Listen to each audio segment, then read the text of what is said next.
I long for your salvation, O Lord, and your law is my delight. Psalm 119, verse 174.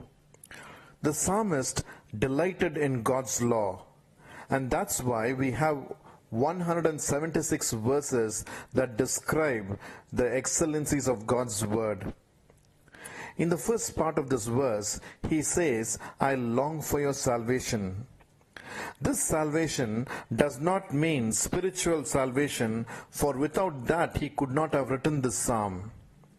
This is not even physical deliverance, for he does not mention any enemies in this stanza. So what is this salvation is longing for?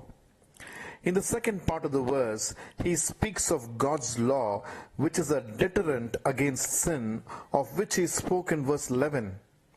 I have stored up your word in my heart, that I may not sin against you. Therefore, this salvation is a reference to the progressive and practical sanctification that happens in the life of a believer. Do we long for this in our life? The fulfillment of this longing depends on how much we read and obey God's word. Have a blessed weekend.